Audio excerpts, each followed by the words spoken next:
Was really good. It's your boy CJ Goodfellow. We back with that Real Box Talk, the Boxing Clinic, and we back one time for the one time. And shout out to everybody that's on the boxing grind. And want to know, where y'all at with this Carl Frampton, Abner Mars potential fight. I think it's a good fight, man, for the simple fact that Mars moved up to 126 and he seems to be too small. I think he got iced by Gonzalez at 126 as well, and then he's been on the comeback trail. Robert Garcia.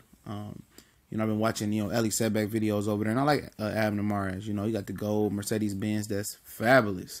And he's on ES News with Ellie Setback, and seems like a very engaging guy, charismatic guy. Now, I'm going to start off liking Abner Mares. He was fighting that one guy, Moreno.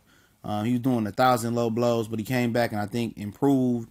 And I think he came back and beat him cleanly this time. He did do a lot of low blows, and I thought it was very illegal. And he came back and kind of got my eye, and I had to reassess where I stood on him. I thought he was a fantastic fighter, but I just think he moved up and weighed too much.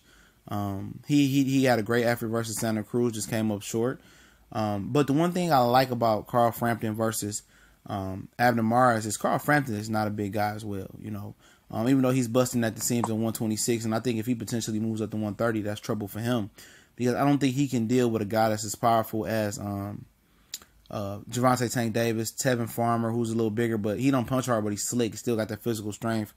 I'm not sure he can't bang with a Birch or Orlando Salido, or at least a Miguel Birch, or Vargas. I know Takashi Mura retired. I'm not sure if he's big enough, because if you remember his U.S. debut, he was down on the canvas a few times, and that's why I like this fight, because Frampton may be busting at the seams at 126 according to his team.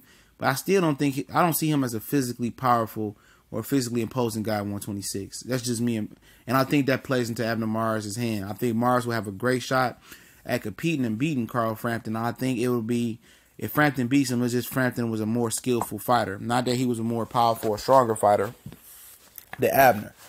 This is definitely a fight that I'm interested in. I would like to know if you guys are interested in seeing this fight. It's something different.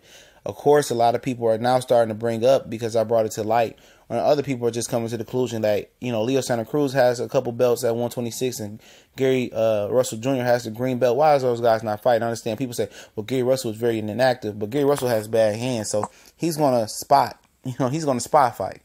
That's what he does. He's trying to preserve his body, preserve his hands. He got real bad hands. He had a lot of hand injuries.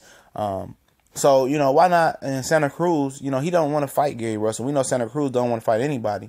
And, Robert Garcia said that, Mars wanted the Santa Cruz fight, and Santa Cruz wanted to do, a tune-up fight first. And Robert Garcia said he had a very good reason. He won't disclose the reason why that Santa Cruz told their team that he didn't want to fight. And that's real G shit, man.